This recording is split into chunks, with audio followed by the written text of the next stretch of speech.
So good morning friends. Very good morning sir. मैं जिस चीज के बारे में बात करने वाला हूँ, ये जो पब्लिक स्पीकिंग जर्नी रही है मेरी, अ, इसका नींव कहाँ पड़ा था, कैसे पड़ा था। और अभी रिसेंटली, जैसे कि आप लोग जानते हैं, मैं टेडेक्स के प्लेटफॉर्म में भी आने का मौका मिला। और अभी अपलोड भी हो गया है यूट्यूब में, आप लोग देख सकते हैं। राइट, सो जहाँ पे मेरा टॉपिक था वुमेन एंड वेल्थ।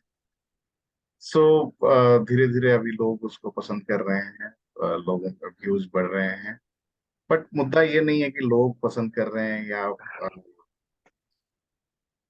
टेडेक्स के प्लेटफॉर्म में आया। यहाँ पे इंटरेस्टिंग चीज ये है कि जर्नी कहाँ से स्टार्ट हुई थी, और ये ऑन है, that is important, right. So yes, जैसा कि मैंने बताया, जर्नी बचपन से ही कहीं ना कहीं स्टार्ट हो गई थी। एंड शुरुआत की अगर मैं बात करूं, तो मेरी स्कूलिंग जो है गांव में हुई, एकदम से। अपना झारखंड में एक छोटा सा डिस्ट्रिक्ट है, ईस्ट ईस्ट सिंहभूम करके, सरायकला खरसुआ, वहाँ पे मेरा गांव का नाम है छोटा बम्बो, है ना। तो वहाँ पे बगल के गांव में, बड़ा बम्बो में, राजकीय बुनियादी मिडिल स्कूल, बड़ा बम्बो करके मेरा स्कूल का नाम है। अभी 4:30 बजे उठने के बाद मैं गूगल में सर्च कर रहा था कि शायद स्कूल का इमेज मिल जाए तो मैं आपको शेयर कर सकूं। बट आप लोगों को जानकर आश्चर्य होगा कि गूगल में उसका इमेज तक नहीं है। ठीक है। इनफैक्ट हाल के दिनों में जब मैं गांव गया था और उधर गया था, तो कुछ साल पहले वो पक्का बन गया है। अभी तो अच्छा, मतलब दिखने में एटलीस्ट लगता है। बट उस टाइम की अगर मैं बात करूं, तो लिटरली मिट्टी का वो घर होता था, स्कूल होता था, जहाँ पे वो ऊपर में जो हम लोग बोलते हैं खपड़ा, आई डोंट नो आप लोग क्या बोलते हैं। हाँ, उसके ये होते थे, छत होता था, इट्स लाइक। एंड ज्यादा गर्मी हो गया तो छुट्टी हो जाती थी, बारिश हो गया तो छुट्टी हो जाती थी। वहां से हमारी जर्नी स्टार्ट हुई थी। एंड जो एक इंसिडेंट मैं वहाँ का शेयर करना चाहूंगा। पढ़ाई में मैं अच्छा था, हमेशा फर्स्ट सेकंड ही होता था। लेकिन बात जब पब्लिक स्पीकिंग की आती थी, तो मुझे याद है, मैं हमेशा अपने आप को पीछे रखता था। इवन मुझे पता नहीं किस बात का डर लगता था। जो इंसिडेंट मैं याद कर पा रहा हूँ, और वो कहीं ना कहीं बहुत दिनों तक वो मेरे जहन में था। सो स्टैंडर्ड सेवेंथ की बात है। अ, मैंने बहुत जोर लगा दिया था कि इस क्लास में टॉप। तो पूरा सारे सब्जेक्ट में बहुत अच्छा किया था। और ये मुझे मालूम था, अल्टीमेट रिजल्ट तो रिजल्ट वाले दिन पता चलता है, ठीक है। और रिजल्ट के पहले दिन हमारा एक ये होता था, जहाँ पे पूरा स्कूल के बच्चे को एक साथ बैठाया जाता था। ऐसा नहीं कि बहुत सारे स्टूडेंट होते थे, लेकिन एक बड़ा हॉल रहता था, वहां पे बैठा के सभी स्टूडेंट्स को परफॉर्म करना होता था। आप कुछ भी परफॉर्म करो, उसके बेसिस पे वो एक्स्ट्रा करिकुलर एक्टिविटीज, उसका उस सब्जेक्ट का नाम मुझे अभी याद नहीं पड़ रहा है, कुछ तो हम लोग बोलते थे संगीत या जो भी है। सो उसमें पार्टिसिपेट करना जरूरी था। एंड जो मेरा कॉम्पिटिटर था, जो हमेशा वो कभी फर्स्ट हो जाता था, कभी सेकंड होता था, हम दोनों के बीच जो कंपटीशन चलता था, वो गाने उन्ने में बहुत एक्सपर्ट था। तो उसने तो 2-3 गाने सुना दिया, और खूब सारी तालियां और वो सब चीज हो गई थी। अ, मेरी बारी आई, मुझे बुलाया गया। मैं आगे आया, खड़ा होके सामने जब देख रहा, तो सामने रो में 2-3 रो में जो है ना, लड़कियां बैठी हुई थी, हमारे क्लास की और दूसरे क्लास की। बस वो लोग हंस रही थी, वो देखते साथ, मतलब मेरे मुंह से और कुछ आवाज ही नहीं निकला। मुझे मालूम था वहां पे सारे ऑप्शन थे, अगर आपको गाना नहीं आता है तो आप एटलीस्ट पोएम बोल दो, कोई स्टोरी बोल दो। तो मुझे स्टोरी आता था, पोएम आता था, लेकिन वहां पे मैं कुछ बोला ही नहीं।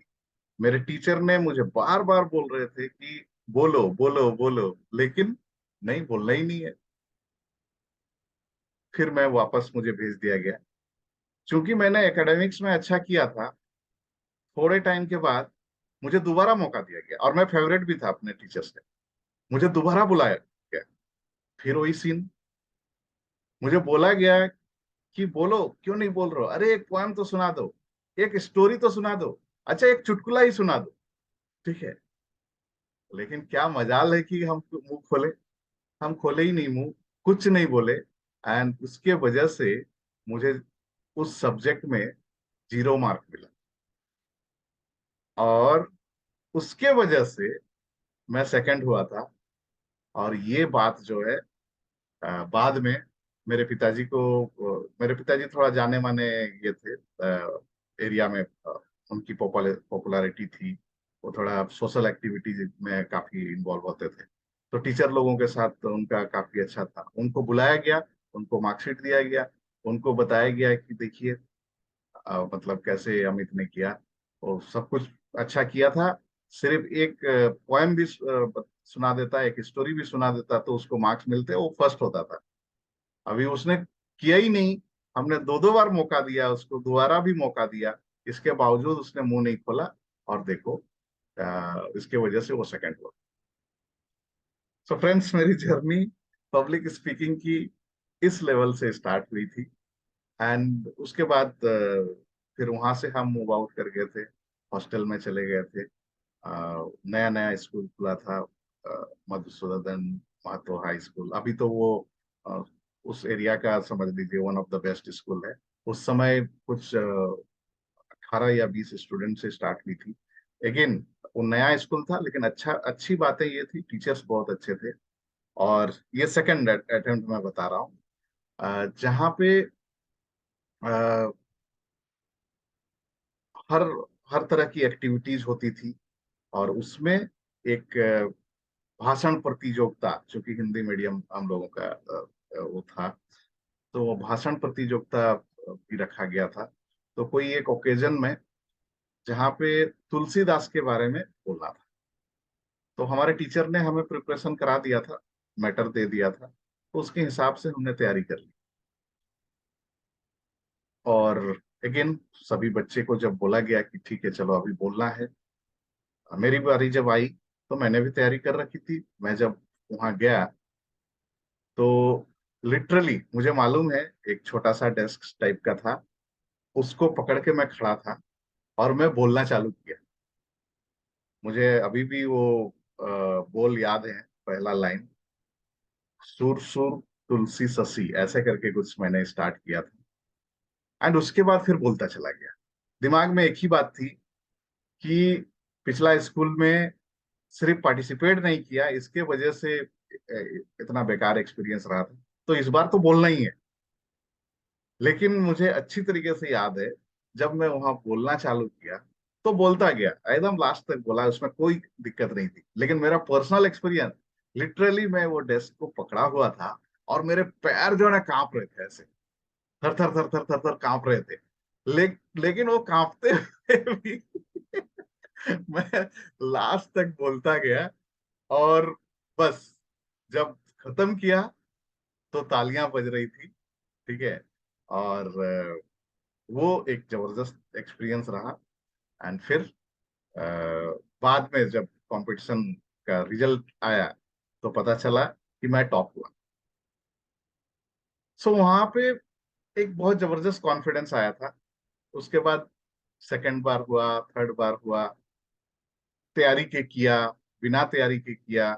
बट सेकंड थर्ड जो भी हुआ था, मैक्सिमम टाइम फर्स्ट ही रहा था। एक बार थर्ड हुआ था, बिकॉज उस टाइम पे मुझे मौका नहीं दिया।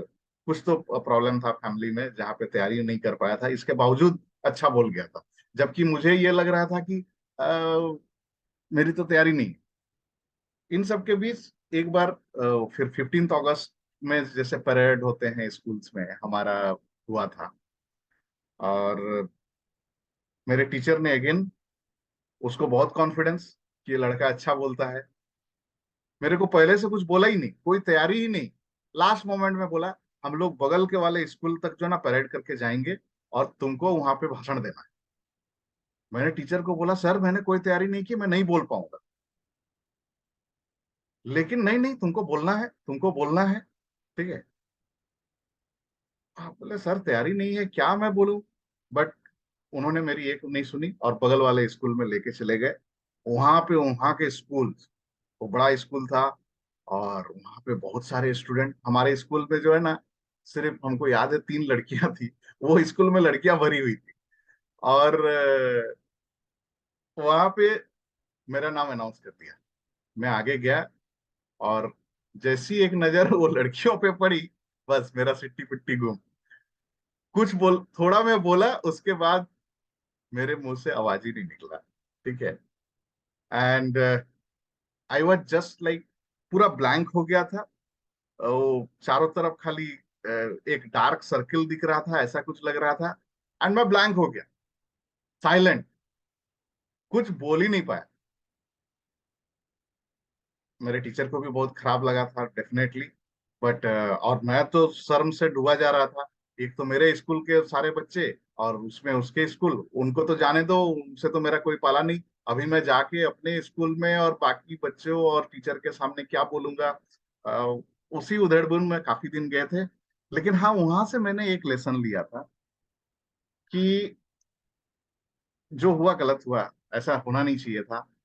अगर आपको अपॉर्चुनिटी मिले तो उसको उसको कैपिटलाइज करना चाहिए। और दूसरी बात, आप हमेशा तैयार रहो। यू नेवर नो आपको कब मौका मिल जाए। और जब मौका मिले तो आप एक स्टेप पीछे नहीं ले सकते, ठीक है। सो ये इनिशियल लेवल के कुछ जो है ना, मेरी जर्नी यहाँ से स्टार्ट हुई थी, आप बोल सकते हैं। और उसके बाद तो समझ लीजिए 4-5 साल का गैप हो गया था। उसके बाद फिर मेरी जब कंप्यूटर एजुकेशन स्टार्ट हुई थी, अब टेक में, वहाँ की बात मैं याद करता हूँ। सारा जो करिकुलम कंप्लीट होने के बाद हमारे ग्रुप बनाए गए थे। और ग्रुप बनाने के बाद सभी को इट्स लाइक 5-5 मिनट का प्रेजेंटेशन देना था, प्रॉपर पावर पॉइंट में प्रेजेंटेशन बना के। 5 मिनट तुम बोलेगा, इतने स्लाइड तुम कवर करेगा, फिर 5 मिनट, ऐसा करते हुए मेरा जो ग्रुप लीडर था, उसने मुझे सबसे लास्ट में मौका दिया था। अगेन वो भी मुझे याद है। और तब तक ये क्लैरिटी थी कि भाई जब मौका मिले, भले छोटा रहे मौका या बड़ा, वो मैटर नहीं करता है, आपको उसको ठीक करना है। तो उस सेंस के साथ जब मुझे मौका मिला, मैंने कुछ इस तरीके से स्टार्ट की थी। ये भी मुझे याद है कि thank you to my leader, है ना, जिन्होंने मुझे ये मौका दिया कि अपना प्रेजेंटेशन को एंड करना है। एंड मुझे यहाँ पे एक कहावत याद आती है कि if all well, if ends well then all well, ठीक है। अंत भला तो सब भला।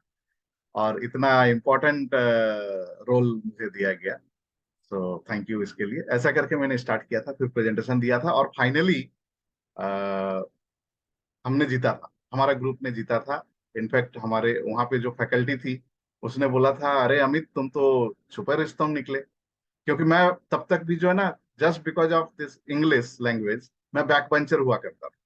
लेकिन और वो प्रेजेंटेशन में भी मैंने हिंदी में ही दिया था, मुझे याद है। और वहां से मैं फर्स्ट टाइम वहाँ उस ग्रुप में हाईलाइट हुआ था क्लास में। और फिर हमारे टेस्ट वगैरह हुए थे, तो फिर अच्छा होने लगा था, वो अलग बात है। तो उस पर बात नहीं करेंगे। सो यहाँ तक आते आते मामला एक लेवल तक आ गया था कि ठीक है, कभी बोलना है तो बोल सकते हैं, कोई दिक्कत नहीं है। एंड कोई मैटर नहीं करता है, आप हिंदी में बोलते हो, इंग्लिश में बोलते हो, कोई मैटर नहीं करता। Then public speaking courses, spoken English courses जो नॉर्मली वहां पे होते हैं कि नहीं नहीं, इंग्लिश तो जरूरी है।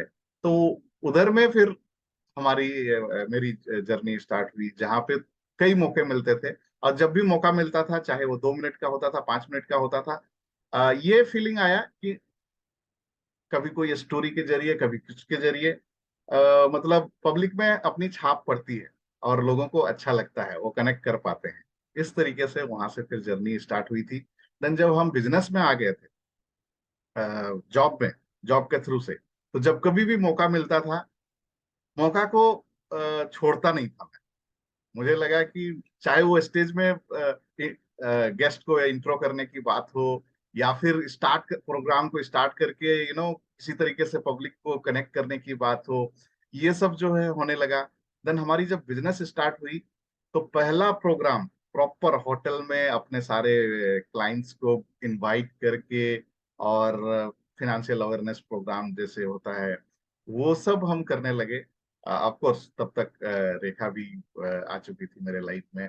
उसका बैकअप होता था, वो सारी चीजें मैनेज करती थी, तो मुझे डिलीवर करने में फिर मजा आता था। इन स्पाइट ऑफ दैट, मुझे ये लगता था कि मेरा जो प्रोग्राम्स है और कंटेंट की जहां तक बात करें तो बहुत बेसिक होता है, इसको नेक्स्ट लेवल में लेके जाने की जरूरत है। बट समहाउ वो जमशेदपुर में पॉसिबल नहीं था। वहां पे ऐसा कुछ था नहीं। आप जो भी करो अपने से करो। इनफैक्ट उस समय तक भी यूट्यूब या अदर प्लेटफॉर्म ऑनलाइन में भी बहुत ज्यादा कुछ थे नहीं अवेलेबल। यूट्यूब तो अब बहुत ज्यादा पॉपुलर हो गया। आप कोई एरिया को उठा लो, आपको वहां पे सपोर्ट मिल जाएगा। और नहीं तो फिर ऑनलाइन प्लेटफॉर्म बहुत सारे हैं जहां से आपको इन सारी चीजों का हेल्प मिलता है, राइट। और जैसा कि आप जानते हैं, 5 साल पहले जब मैं मुंबई शिफ्ट हुआ, स्पेशली ट्रेनिंग के माध्यम से ही, जहाँ पे ट्रेन द ट्रेनर प्रोग्राम के लिए रजिस्ट्रेशन हुआ था मेरा, और 4 महीने का पूरा प्रोग्राम था। वहां पे बेसिकली ट्रेनिंग के बेसिक्स, मतलब एबीसी आप बोल सकते हैं। आपको कैसे स्टार्ट करना है, कैसे उसको आगे लेके जाना है, कैसे इट्स लाइक A+B+C=D करना है, कैसे आपने एक थियोरी समझाया, उस थियोरी से रिलेटेड एक प्रैक्टिकल चीज को ऐड किया, सो दैट पूरी अंडरस्टैंडिंग आपको ऑडियंस के साथ कनेक्ट हो जाएगा। देन बेसिक बेसिक चीजों की अगर मैं बात करूं, तो ऑडियंस को पकड़ने का बेहतरीन तरीका होता है, जैसे कि हम लोग जानते हैं ना, हमारा माइंड दो तरीके मतलब लेफ्ट माइंड, राइट माइंड होता है। लेफ्ट माइंड जो होता है वो लॉजिकल माइंड होता है, और राइट माइंड जो होता है वो क्रिएटिव माइंड होता है। सो ऑडियंस से कनेक्ट करने का बेहतरीन तरीका ये है, क्योंकि आपके ऑडियंस में दोनों तरह के लोग होते हैं। कुछ लोग क्रिएटिव होते हैं और कुछ लोग लॉजिकल्स होते हैं। तो जब कभी भी आप प्रेजेंटेशन दें, सिर्फ लॉजिकल बात ना करें। अगर आप लॉजिकल बात करेंगे तो क्रिएटिव लोग जो होंगे ना, आपसे डिटैच हो जाते हैं। और वही चीज अगर आप सिर्फ क्रिएटिव वाली बात करेंगे, तो लॉजिकल लोग डिस्कनेक्ट हो जाते हैं। तो एक बेहतरीन वक्ता को अगर आप कहीं पर भी सुनेंगे, तो आप पाएंगे वो दोनों तरह के ऑडियंस को कनेक्ट करते हुए अपना प्रेजेंटेशन को बढ़ाते हैं। ये बहुत बड़ी चीज थी सीखने के लिए, जो मुझे पहले नहीं पता था। अभी इसको थोड़ा मैं डिफाइन करूंगा कैसे। तो जो लॉजिकल लोग होते हैं ना, उनको फैक्ट्स, फिगर्स समझ में आता है, नंबर समझ में आता है। तो आपको अपनी अथॉरिटी जब बतानी होती है, आप बताते हैं कि मेरे इतने सालों का एक्सपीरियंस है, इन सभी सालों में मैंने क्या क्या अचीव किया, ठीक है। ये सारी जब चीजें मैं बताता हूं अपने बारे में, तो इमीडिएटली वो लोग कनेक्ट कर लेते हैं। कैसे? अच्छा, स्पीकर जो है, ये एक्सपीरियंस बंदा है, इतने सालों का एक्सपीरियंस है, इतने लोगों को एड्रेस कर चुका है, इतना प्रोग्राम कर चुका है, इमीडिएट इसको सुनना चाहिए, ठीक है। क्रिएटिव लोगों को इससे कोई मतलब नहीं होता।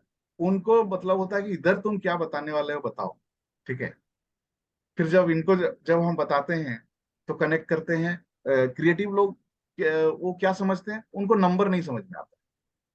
उनको समझ में आता है स्टोरी, उनको समझ में आता है इमेजेस, ठीक है। उनको समझ में आता है कोई एक्सपीरियंस। सो मेरे पीपीटी में आप देखिएगा, मैं कंटेंट नहीं डालता। मैं हमेशा एक इमेज रहेगा और उस इमेज पे मैं बात करता हूँ, ठीक है। सो ये सारी चीजें सीखने को मिली। देन अगर आप ऑनलाइन हो तो वो कौन कौन से फॉर्मेलिटी, कौन कौन से चीजों को देखने का जरूरत है। अगर आप ऑफलाइन हो, लाइक लाइव स्टेज है, तो आप कैसे करोगे। एंड आप स्टेज में है, बड़ा स्टेज है, तो ऐसा क्या एक्टिविटी करोगे सो दैट सारे स्टेज मतलब सारे ऑडियंस आपको कनेक्ट कर जाए। आप लेफ्ट साइड में जाओगे तो किधर आप देखोगे, राइट साइड में स्टेज में खड़े रहोगे तो आप किधर देखोगे, बीच में खड़े रहोगे तो किधर देखोगे। मतलब ये सारी चीजें जो है ना, ट्रेन द ट्रेनर का हिस्सा था। और ये सारी चीजें जब सीखने को मिला तो डेफिनेटली अपना कॉन्फिडेंस बढ़ता गया। बट एक बात होती है, नॉलेज एक चीज है और नॉलेज को एग्जीक्यूट करना एक और चीज है। सो हम लोग बोलते हैं knowledge is power, but let me tell you, knowledge is not power. ठीक है, execution of the knowledge is power. आपके पास नॉलेज है, अगर आपने उसको अप्लाई नहीं किया, आप उसको एग्जीक्यूट नहीं कर रहे हैं, तो कोई काम का नहीं है। एट द सेम टाइम आप देखिएगा, over a period of time आपको आता सब कुछ है, लेकिन बात जब करने की आती है आप कर नहीं पा रहे, आप में वो कॉन्फिडेंस ही नहीं। सो इस मामले में शुरू से ही मेरा माइंडसेट क्लियर था कि ये जो कुछ भी मैं सीख रहा हूँ इसको एग्जीक्यूट करना है, इसको सिर्फ अपने तक नहीं रखना है। And in the journey, even इस प्लेटफॉर्म में भी बार बार मैं बोलता रहा हूँ, आप लोगों को मैं बार बार रिक्वेस्ट करता रहा हूँ, सिर्फ सीखना सीखना सीखना करने से नहीं चलेगा, उसको एग्जीक्यूट करना है। आपको अनस्टॉपेबल बनना पड़ेगा, आपको रेगुलर होना पड़ेगा, कंसिस्टेंट होना पड़ेगा। नहीं तो क्या है ना, सिर्फ नॉलेज एरिया में वो रह जाएगा और उसका फायदा ना तो आपको है, ना किसी और को आप उससे फायदा पहुंचा पा रहे हैं। ठीक है, तो वहां से मेरी जर्नी स्टार्ट हुई। इनफैक्ट ट्रेनिंग 4 महीने का था। इस दौरान जब मैं दूसरों को देखता था, चाहे उनकी हिंदी बोलिए, इंग्लिश बोलिए, मैं तो आज भी मानता हूँ मेरी लैंग्वेज उतनी अच्छी नहीं है। हाँ, बट कॉन्फिडेंस में कहीं कमी नहीं है, तो लोगों के साथ कम्युनिकेट कर लेते हैं। अदरवाइज मैंने वहां पे देखा था, मतलब उनका अलग लेवल का कम्युनिकेशन, और उस मामले में मैं बहुत पीछे था। तो जब मैं मतलब कहीं ना कहीं बाय डिफॉल्ट वो नेचर का पार्ट है ना, कि आप कंपेयर करने लग जाते हैं। तो उसमें मुझे लगता था, अरे यार ये लोग इतना जबरदस्त इंग्लिश बोल रहा है, इतना जबरदस्त ये लोग रिलेट कर मतलब लेक्चर देता है, मैं तो कर नहीं पा रहा हूँ, मेरा अच्छा हो रहा है नहीं हो रहा है। लेकिन उसी दौरान एक और जो स्टेटमेंट जिससे मैं बहुत इंस्पायर होता हूँ और मैं बोलता भी रहता हूँ दूसरों को भी, देखिए आपकी जर्नी आपकी जर्नी, आप and you are unique.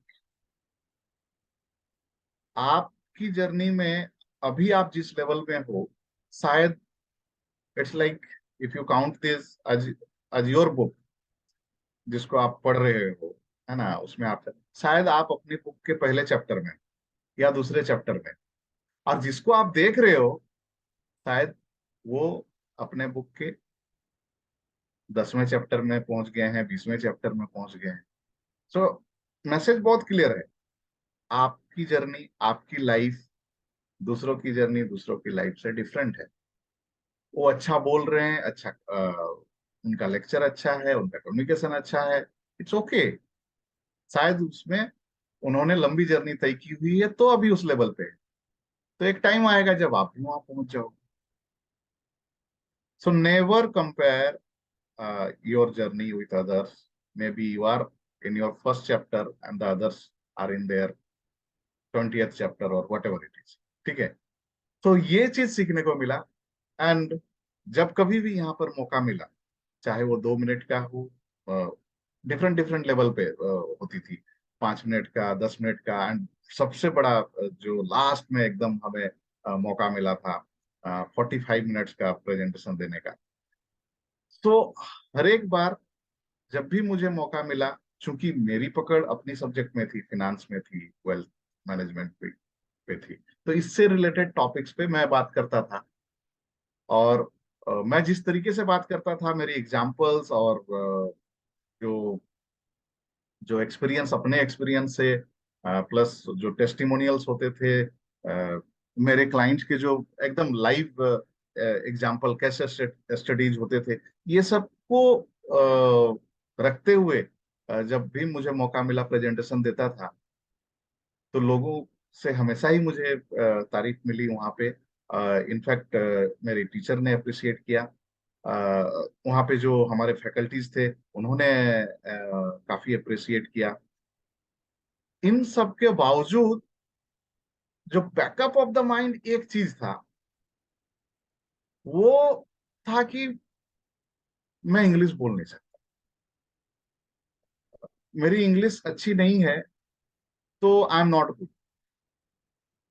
I remember ये ट्रेनिंग के दौरान जो डायरेक्टर थे, डॉक्टर राजन, फैब 2018 में हम लोग आउटिंग के लिए गए थे लोनावाला, और वहां पे 2 दिन का वर्कशॉप था। तो एक दिन ऐसे ही वो बैठे हुए थे, और मुझे मौका मिल गया था, तो मैं उनके पास गया। और अ, उनकी सबसे अच्छी बात थी, चूंकि वो साउथ इंडियन थे और हिंदी उनको नहीं आता था, या थोड़ा बहुत आता था, अ, तो इंग्लिश में ही उनकी सारे प्रोग्राम्स होते थे। बट बेस्ट पार्ट, इतना फ्लॉलेस होता था। और इट्स लाइक आज के डेट में भी उनके जितने सेशन है, मैं हूबहू डिलीवर कर सकता हूँ, जिस जिस टॉपिक में भी उन्होंने लिया। क्यों? क्योंकि उनकी लैंग्वेज बहुत सिंपल होती थी। और मतलब चाहे वो 1 घंटे का सेशन हो, 3 घंटे का सेशन हो, मतलब पता ही नहीं लगता था। और मेरी आदत क्या है, मैं अगर किसी को सुनता रहूंगा, तो मैं सुनता भी रहता था, और डायरी में मैं नोट भी करता रहता था। तो उसके वजह, वो मेरे में थोड़ा सा एक यूनिक क्वालिटी है। मैं अगर कुछ सुनता रहूंगा और लिख लिया, फिर तो आप समझ लो कि बहुत अच्छे से वो बाद में भी मैं उसको रिलेट करते हुए कर सकता हूँ। तो वो मैं करता था, और उससे मैं बहुत इंस्पायर होता था। तो जब मुझे मौका मिला, तो उनके साथ बैठा, बोले सर, सब कुछ तो ठीक चल रहा है, काफी कुछ सीखने को मिला, एंड इट्स रियली गुड कि उस समय आपने इंसिस्ट किया कि Amit, you must do it, ये आपको काम आएगा। मुझे लग भी रहा है काम आएगा, लेकिन सर इंग्लिश में तो बहुत प्रॉब्लम है, इंग्लिश मुझे नहीं आ रहा है। मैं फ्लो, मेरा फ्लो ऐसा नहीं है। तो मैं एकदम से थोड़ा आउट ऑफ एंजाइटी, मैं एकदम से ऐसा ऐसा मतलब हड़बड़ा के उनको बोल रहा था। तो उन्होंने बोला, Amit hold, wait wait wait. बोले, what are you telling? What English English? ठीक है, दिस इज इंडिया, ठीक है। How many people are there who really know English, or fluent in English, or can understand English? And tell me how many people are there uh, who are like Hindi speaker, है ना, who understand Hindi. The country of various religions, various languages, where the Hindi is the national language and English is not our language.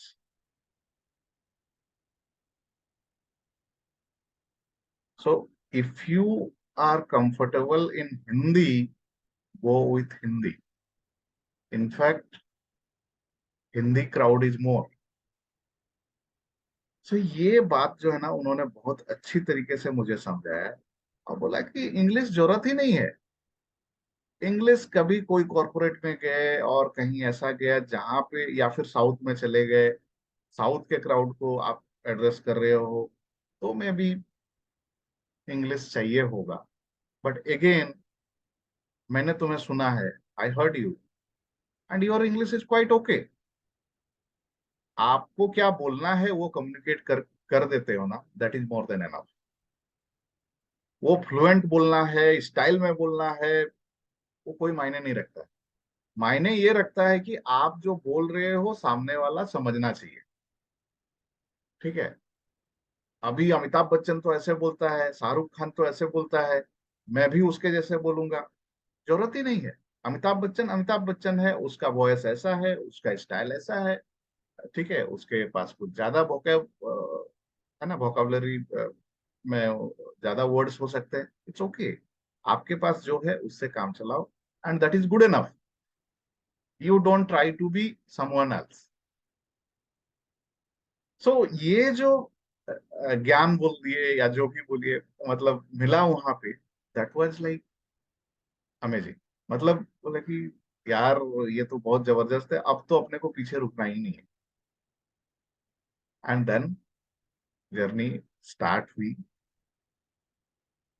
इसमें online और offline की अगर मैं बात करूं, तो लॉकडाउन से पहले जहां पे हमारे ग्रुप में कुछ 72+ लोग थे, और वहां पे जब जब मौका मिलता था, जिनको मैं लगता था ना कि ये तो बहुत भारी लोग हैं, इनसे तो यार अपना पॉसिबल नहीं है, आई डोंट नो, मतलब कब हम उनके जैसा बनेंगे, कब उसके जैसा बोलेंगे, बोल पाएंगे, ऐसा फीलिंग आता।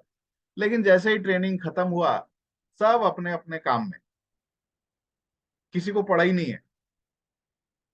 मुझे आज के डेट में याद है, ट्रेनिंग कंप्लीट होने के बाद पहले कुछ दिनों तक या कुछ महीनों तक पकड़ लीजिए, मेरे ख्याल से 50 से ज्यादा % लोग तो अगले दिन से ही डिस्कनेक्ट हो गए थे। उनको कुछ करना ही नहीं था, कुछ नहीं किया। मैं ये बोलूंगा, अनदर 30% लोग कुछ दिन या कुछ महीने तक एक्टिव थे, कहीं तो कुछ कर रहे थे, सुनने को मिल रहा था, ग्रुप में बज हो रहा था।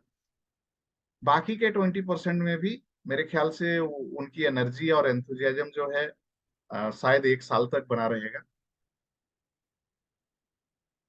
अनदर 5% लोग अगले अनदर 1 साल, मतलब 2 साल के अंदर अंदर साइड हो गए थे। आज की डेट की अगर हम मैं बात करूं, तो शायद 5% लोग जो हैं एक्टिव हैं, कुछ ना कुछ कर रहे हैं, उनकी एक्टिविटी देखने को मिल जाती, और उन 5% में हम भी हैं। तो जर्नी वहां से स्टार्ट हुई। और वो बोलते हैं ना, जब आप कोई चीज दिल से चाहो तो पूरी कायनात लग जाती है उस चीज को दिलाने में। अभी बॉम्बे में तो नया नया आया था, कोई कनेक्ट नहीं था, कुछ नहीं था, लेकिन कभी इससे, कभी उससे, कभी किसी के रेफरेंस से, अ, ठीक है, आज भेल के लिए प्रोग्राम कर लो, ओएनजीसी के लिए कामना में हमने लाइन अप कराया था, मुझे याद है।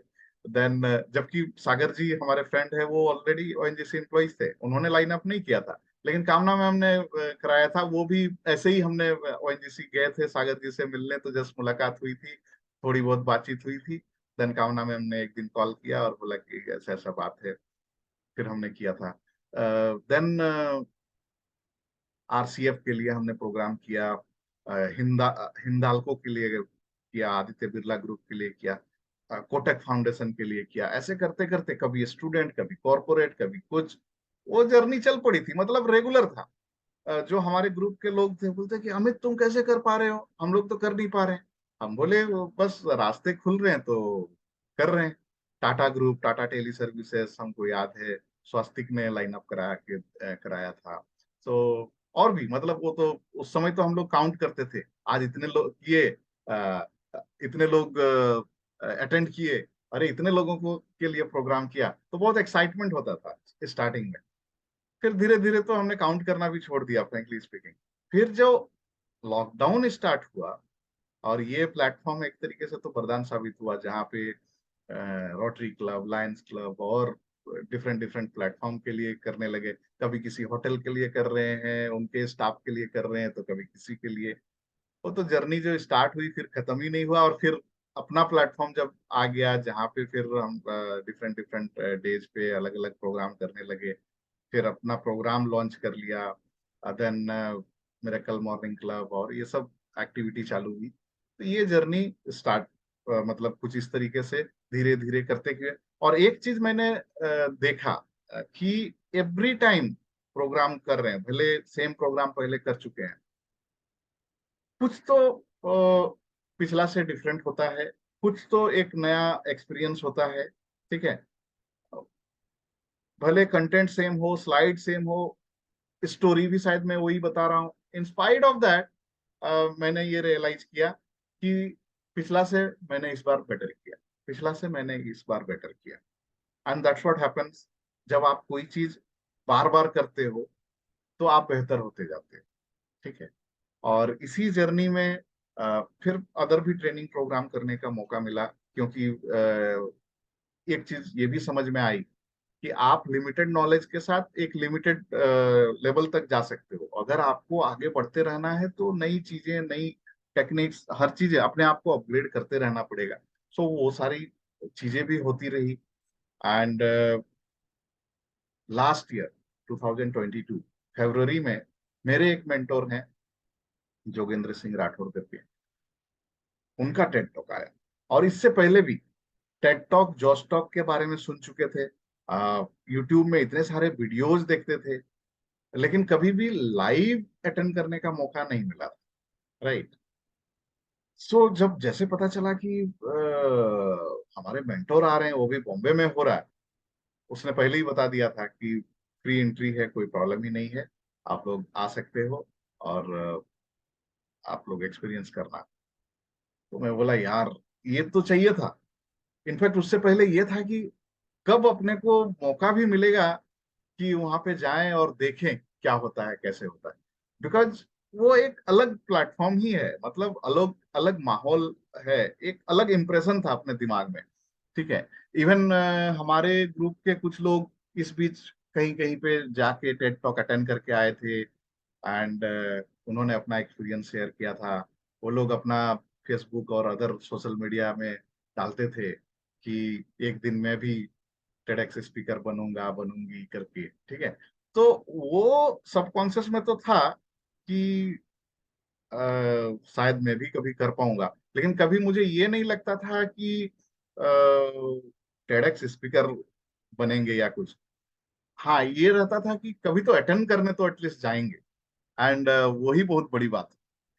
तो जब हमारे मेंटर का ये इनविटेशन आया, तो मैं बोला कि उस दिन तो अपने आप को फ्री रखना है। And I was very excited कि मैं अटेंड करने में जा रहा हूं, मैं देखूंगा वहां पे टेडेक्स स्पीकर्स को, देखूंगा क्या प्लेटफॉर्म है। एंड नो डाउट वो स्टेज और वहां का जो, मतलब वो बोलते हैं ना, एक समा होता है, एक इन्वायरमेंट होता है, वो अलग ही था।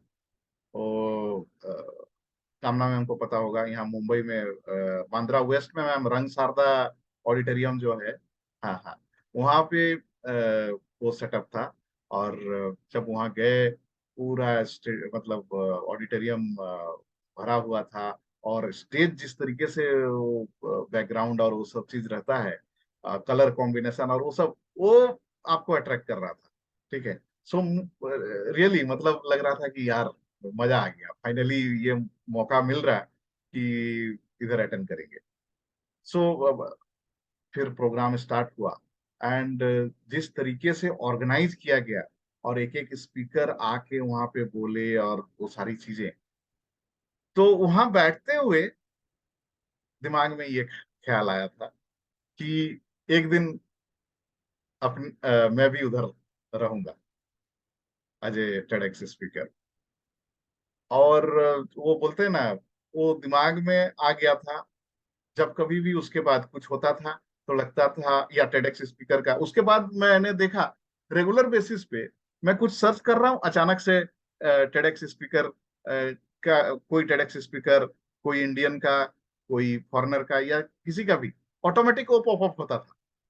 ठीक है। फिर बार बार वही चीज स्ट्रांग होता जा रहा था। अरे टेडेक्स में तो जाना है, कैसे जाएंगे, टेडेक्स में मेरे को कैसे मौका मिलेगा, इसका प्रोसेस क्या है। तो ये सारी चीजें चलती रहती। और इससे मैं एक बात रिलेट कराना चाहूंगा आप लोगों को। जब कोई चीज आपको चाहिए है ना, फॉर एग्जाम्पल आपको एक कार खरीदना है, या बाइक खरीदना है, या कुछ, कोई भी ऐसा चीज जिसको आपको खरीदना है, आप याद कीजिए। ठीक है। जब आपने अपना पहली कार भी लिया होगा, तो आपने डिसाइड किया कि ये ब्रांड का कार लेना है, ये कलर का कार लेना है। एंड उसके बाद आप रोड में जाइए। ठीक है। हर तरफ आपको वही कार दिख रहा है, वही कलर का दिख रहा है। ये यूनिवर्स कराता है आपके साथ। फिर आपका स्ट्रांग और मतलब आपका डिजायर जो है और स्ट्रांग होता चला जाता है कि अरे, ये तो अपना मैं अपनी कार लेने के भी जर्नी की थोड़ा सा शेयर करूं यहाँ पे। 2012 में 2011 में विहान हुआ था। और विहान का पहला वर्ड जो था ना, वो मम्मी नहीं था, पापा नहीं था। उसका पहला वर्ड था कार। अब कार भी वो नहीं बोलता था, का करता था। ठीक है, जैसे कार को देखेगा तो का कर देगा एंड एक्साइटेड हो जाता था। ठीक है। इनफैक्ट जब वो बोलने लगा, कार के प्रति उसका क्रेजीनेस एक एक साल में ही वो बोलने लगा था। और 1.5 साल के पहले पहले समझ लीजिए ये लेवल पे चला गया था कि वो हर एक कार का मॉडल उसको पता था और नाम पता था। और कहीं पे जाएंगे घूमने के लिए तो कार का ही जो मॉडल वाला छोटा गाड़ी होता था ना, वो पूरा कलेक्शन हुआ करता। तो 1 साल के अंदर अंदर वो बोलने लगा था। उससे पहले ही बोलने लगा था रादर। तो मेरे दिमाग में था कि वो बाइक में जाते हैं और बहुत तकलीफ होता है, गर्मी लगता है एंड ऑल। ठीक है, बारिश होती है तो फिर बहुत दिक्कत हो जाती है वीकेंड में कहीं गए भी। तो और बेटे को चाहिए, मतलब इतना क्रेजी है कार के लिए, तो अपना कार होना ही चाहिए। तो उसी टाइम इयॉन का मॉडल ये आ रहा था। इयॉन जो है हुंडई का, वो छोटी कार थी और दिखने में उसका लुक बहुत अच्छा मेरे को लगता था। तो मैं बोला यार यही लूंगा, वो मारुति ऑल्टो और वो सब तो मुझे नहीं चाहिए। ठीक है, मैं इयॉन ही लूंगा। एंड मुझे वो सिल्वर कलर बहुत अट्रैक्ट करता था, अच्छा लगता था। सो of course I was not the first person, but मुझे मालूम था कि इयॉन आएगा तो मुझे इयॉन ही लेना है। तो वो आ चुकी थी। और आने से पहले का एक्सपीरियंस मैं बताऊं, एकदम वही होता था कि इट्स लाइक हर तरफ इयॉन ही दिख रहे। जब निकलते थे तो मतलब दिन भर में और घर से ऑफिस जाते के दौरान 4-5 इयॉन तो दिख जाते थे। बोले अरे यार क्या अच्छा लग रहा है, ये तो चाहिए ही चाहिए। तो अकॉर्डिंग फिर उसके हिसाब से प्लान कर लिए थे कि विहान का फर्स्ट बर्थडे में कार चाहिए। तो पहले से ही बुक बुक करके फिर फाइनली कार आ गया। तो सेम चीज ये टेडेक्स के टाइम पे होने लगा था। इट्स लाइक यूट्यूब में जा रहे हैं, कुछ देख रहे हैं, यूट्यूब में पॉपअप होता था। अभी कैसे होगा क्या होगा कुछ नहीं पता। ठीक है। मुझे याद है लास्ट ईयर फिर सितंबर के टाइम पे मेरा जो दूसरा मेंटर है संदीप गुप्ता बैंगलोर से, अ, उसने एक दिन कॉल किया और मुझे बोलता है कि will you be interested for TEDx. हम बोले क्या, आप क्या बोल क्या रहे हो, विल यू बी इंटरेस्टेड मतलब मुझे मौका मिलेगा क्या। बोला yes there is an opportunity. ठीक है, and you can you can opt for. ठीक है, और चीजें अगर सही रही तो फिर उसका प्रोसेस है एंड फिर हो सकती है। तो बोला कि कहाँ पे होगा। तो बोला प्रयागराज है ना, वहाँ पे होने का है। और मैं जा रहा हूँ, अगर तुमको चलना है तो प्लान करो, तुम भी चलो। और वो डेट जो आ रहे थे उस डेट पे मेरा हो नहीं रहा था, लाइक कुछ अदर एंगेजमेंट थे पहले से, तो वो हो नहीं पाया उस बार। हम फिर बताया कि सर ये क्या एक ही बार होने का है या ये सब होते रहता है। बोले नहीं होते रहता है, बट हम लोग साथ में जाएंगे तो अच्छा है ना। बोले नहीं सर इस बार तो मुश्किल है। लेकिन ये फिर कौन कराता है, कैसे होता है, ऑर्गेनाइज कौन करते हैं। तो फिर उससे ही पता चला कि दिल्ली के में पिछला साल जो मेरा बुक लॉन्च करने के लिए गए थे, वो ऑर्गेनाइजर इसमें इन्वॉल्व है एंड वो लोग ही कराते हैं। इनफैक्ट देर आर डिफरेंट और भी ग्रुप्स हैं जो ये ऑर्गेनाइज कराते रहते हैं, रेगुलर बेसिस पे होते रहता है। बोले अच्छी बात है। तो इस बार तो मैं मिस कर रहा हूँ। मुझे थोड़ा सा अफसोस भी लग रहा था, सामने से मौका आया, पता नहीं फिर बाद में कैसे होगा क्या होगा। बट ये था कि मैं अभी नेक्स्ट टाइम तो अपने को अपॉर्चुनिटी छोड़ना नहीं। फिर मैं कंटिन्यू इसके टच में रहा था। विश्वा जो बंदा है दिल्ली का, जो मेरा बुक का पब्लिशर भी है, कि नेक्स्ट कब हो रहा बताना, नेक्स्ट कब हो रहा बताना, मुंबई में हो रहा है क्या, मुंबई में कब हो रहा बताना। तो उसके टच पे फिर रहा। एंड फाइनली मुझे मेरे ख्याल से दिसंबर के आसपास, दिसंबर या नवंबर में ही मुझे बता दिया था कि हो रहा। अमित जी तैयार रहो करके। अभी मैं तो पहले से एक्साइटेड थे यार, क्या मैं तो जैसे ही उसने बोला कि मेरा मैं इन हूं ऑलरेडी। अभी बात ऐसा है कि ठीक है, एक डेट फिक्स हो गया, उसने करना है, दैट इज डिफरेंट। बट एक होता है ना कि ड्रीम को कम ट्रू वाली बात, कि एक इतना बड़ा सपना जैसे पूरा होने वाली बात, और इट्स नॉट दैट, क्योंकि मैं माहौल देख चुका था। तो फिर से वही एंजाइटी, वही टेंशन कि उस स्टेज में जाके बोलना है, इतने लोग रहेंगे। ठीक है, वो दिमाग में जो वो चक्री चलता है ना, वो स्टार्ट हो गया था उसी टाइम से। कैसे बोलूंगा, कैसे करूंगा यार, बोल भी पाऊंगा कि नहीं। और मेरे साथ एक चैलेंज बोल सकते हैं, जो over a period of time उससे ओवरकम किया, लेकिन इस दौरान फिर से मैंने उस चीज को एक्सपीरियंस किया था। मेरे साथ क्या होता है, जब डिलीवर करना है, डिलीवर करने से पहले उसके बारे में अगर मैं सोचने लगूँ ना, तो बोलते ना, टमी में वो बटरफ्लाई आ जाने, वो हिंदी में बोलते हैं ना, पेट गुड़गुड़ करने लगता है। ठीक है, लिटरली वो मेरे साथ होता है। एंड एकदम से ऐसा लगता है कि जैसे सांस रुक रहा है। क्या होगा, कैसे होगा, ठीक होगा, नहीं होगा, वो कितनी सारी चीजें उस समय चलती है, उसका कोई हिसाब नहीं है। सेम सेम चीज यहाँ पे फिर होने लगा। इनफैक्ट जब तक मैं माइक नहीं पकड़ता, और माइक पकड़ के जब तक बोलना नहीं चालू करता, उससे पहले तक एंजाइटी एकदम टॉप लेवल पे रहती है। तो यहाँ पे तो 2 महीना पहले से जैसे उसके बारे में सोचता था, कभी मन बैठ जाता था, तो कभी बहुत एक्साइटेड हो जाता था, कभी ओवरवेल्म होता था, लाइक मैं ये बोलूं, वो बोलूं, इस टॉपिक पे बात करूं, उस टॉपिक पे बात करूं। मतलब ये सारी चीजें होती थी। बट इस बात की क्लैरिटी थी कि टेडेक्स का प्लेटफॉर्म है, टाइम कांस्टेंट है। ये नहीं कि आपको माइक मिल गया तो आप बोलते जाओ, नहीं, वहां पे 18 मिनट फिक्स है। और उसमें भी आप अपना सुविधा के अनुसार उसको 15 मिनट, 12 मिनट, 13 मिनट जो भी करना है कर लो। 18 मिनट के अंदर करना है, उससे आगे स्ट्रेच नहीं करना है। ये नहीं कि 18 मिनट हो गए और आपका जो मैटर कन्वे करना चाह रहे थे वो पूरा ही नहीं हुआ, तो ऐसा नहीं चलेगा। तो हमें बताया गया कि प्रॉपर उसके लिए आपको ट्रेनिंग दिया जाएगा। इवन क्या करना है, क्या नहीं करना है, आपका ड्रेस कैसा होना चाहिए, आपका पोस्चर कैसा होना चाहिए, आपका बॉडी लैंग्वेज कैसे होना चाहिए, ये सारी चीजों पे हमें इनपुट दिया गया। एंड जिस दिन होना था, उससे एक दिन पहले बोला गया था कि आप लोग आ जाना, और ऐसे आना जैसे कि आज आपका टॉप, और वो स्टेज का सेटअप हो गया था। राइट, सो स्टेज में आपको रिहर्सल कराया गया, मतलब हर एक को मौका मिला, हर किसी ने अपना टॉपिक का रिहर्सल कराया। तो वहां पे रिहर्सल करने के बाद भी वही चीज होता है, आप बोलना कुछ चाहते हो, मुंह से निकलता कुछ और है। वो सारी चीजें भी वहां पर हुई। तो वहां पे हमें फीडबैक मिला। एंड उन सब के बाद फिर घर में आके मल्टीपल टाइम मिरर के सामने, तो फैमिली के सामने हमने प्रैक्टिस किया, बिकॉज ये आपका बेस्ट मोमेंट होने जा रहा है।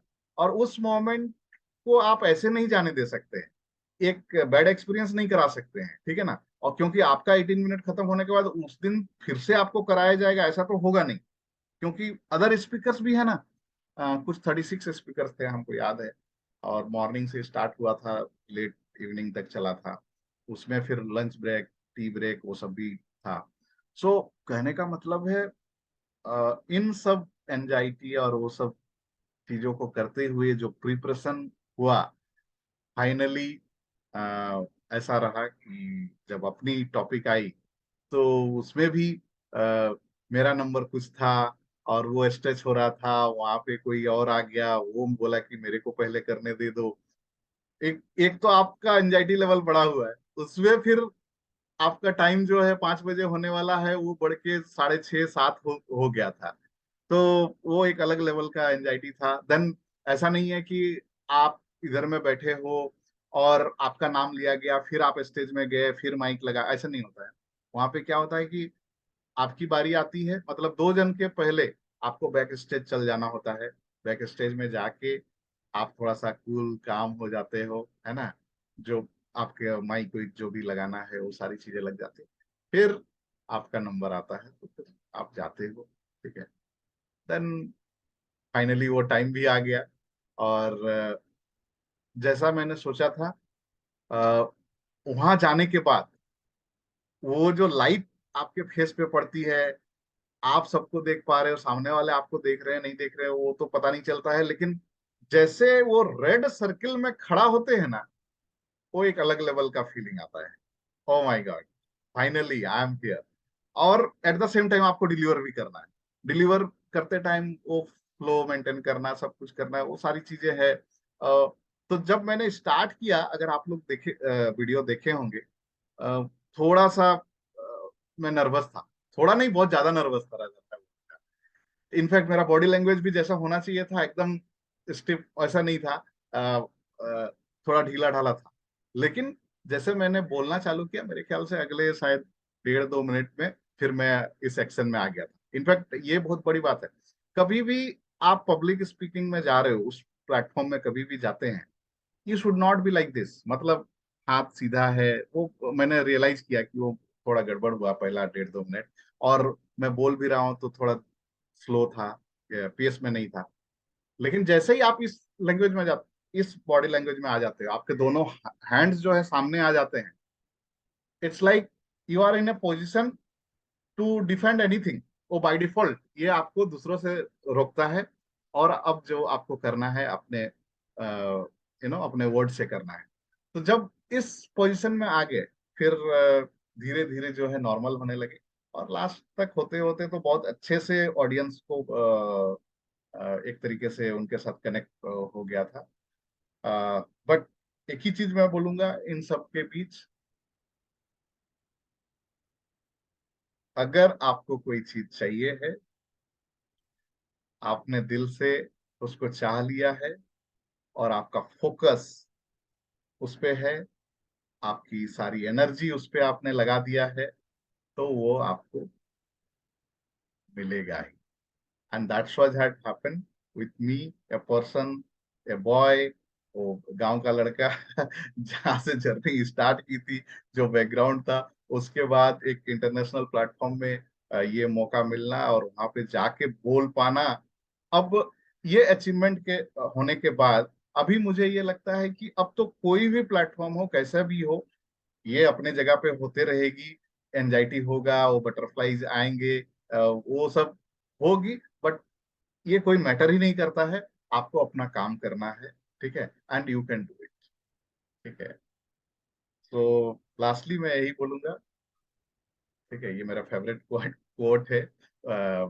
वेरियस प्लेटफॉर्म में मैं बोलता भी हूँ, nothing is impossible in this world, because the word impossible says itself, I am possible, ठीक है। So yes, that's it from my end friends. I don't know कितना टाइम लिया मैंने। Okay, I think we are on time, ठीक है। So that's the journey from village boy to TEDx speaker, and it's an amazing journey. Specially आप सभी को मेरा ये रिक्वेस्ट है, अगर आपको लगता है कि पब्लिक स्पीकिंग में आपका इंटरेस्ट है, तो एक बार तो जरूर ये ये TEDx स्पीकर, TEDx प्लेटफॉर्म को एज ए प्लेटफॉर्म जरूर से इसको एक्सपीरियंस करें। अभी दूसरा टारगेट है जॉस्टॉक। इनफैक्ट मेरे दिमाग में था कि पहले जॉस्टॉक में शायद मैं आऊं, क्योंकि जॉस्टॉक में मैं हिंदी स्पीकर ज्यादा मैं देखता था। Backup of the mind Hindi English का चक्कर हमेशा ही रहा है, अभी भी रहता ही है एट टाइम। मुझे ये बताया गया कि नहीं, या आप TEDx में भी आप हिंदी में कर सकते हो, मिक्स ऑफ हिंदी इंग्लिश में कर सकते हो। फिर तो वो डर चला गया था। तो एनी हाउ, TEDx में आगे, अब जॉस्टॉक में भी बहुत जल्दी दिखेंगे, ये तो पक्का हो गया है, ठीक है। एंड यस, एक बार जब आप आ जाते हो, फिर तो आप मल्टीपल टाइम आ सकते हो, कोई दिक्कत नहीं है, ठीक है। It's up to you completely. वो दोनों तरीके हैं। आप अप्लाई करते हो, उनके पास जाता है, वो लोग फिल्टर करते हैं, वो लोग सेलेक्ट करते हैं, देन आपको मौका मिलता है। वो एक प्रोसेस हो सकता है, आप उस प्रोसेस में भी जा सकते हो। दूसरा प्रोसेस है कि उतना क्यों वेट करना है, डायरेक्ट जाना है। तो ऑर्गेनाइजर के थ्रू से आप जा सकते हो, उनकी एक फीस होती है, बट दैट्स ओके। मतलब the kind of experience you get there, वो कोई मैटर नहीं करता है, right? So that's it from my end. Now